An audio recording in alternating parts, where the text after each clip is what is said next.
6টি শক্তিশালী দোয়া। এই দোয়াগুলো প্রতিটি ভালো এবং খারাপ সময়ে আপনার কাজে আসবে। 1. ভয় ও দুশ্চিন্তার জন্য দোয়া। হাসবুনাল্লাহু ওয়া নি'মাল ওয়াকিল। এটি হযরত ইব্রাহিম আলাইহিস সালামের দোয়া।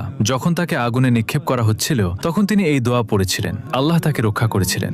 2. শক্তির জন্য দোয়া। লা ইলাহা ইল্লা আনতা সুবহানাক ইন্নী কুনতু মিনাজ জালিমিন। যখনই আপনি কোনো বিপদে পড়বেন এই দোয়া আপনাকে অন্ধকার থেকে আলোয় নিয়ে আসতে পারে। 3. জ্ঞান বৃদ্ধির জন্য দোয়া। রব্বি জিদনি ইলমা। 4. যে কোনো কিছু পাওয়ার দোয়া। রব্বি ইন্নী লিমা আনজালতা ইলাইয়া মিন খায়রিন ফাকির। এটি হযরত মুসা আলাইহিস সালামের দোয়া। যখন তিনি একা ও বিপদে ছিলেন তখন এই দোয়া করেছিলেন, আল্লাহ তার জন্য পথ খুলে দিয়েছিলেন। 5. বরকত ও রিজিকের জন্য দোয়া। আল্লাহুম্মা বারিক লানা। 6. মনের কষ্ট দূরের দোয়া। আল্লাহুম্মা ইন্নী আউযু বিকা মিনাল হাম্মি ওয়াল হাযান। এটি হযরত মুহাম্মদ সাল্লাল্লাহু আলাইহি ওয়াসাল্লামের দোয়া। তিনি কঠিন সময়ে এই দোয়া পড়তেন, এটি মনে প্রশান্তি এনে দেয়। সবাই কমেন্টে আলহামদুলিল্লাহ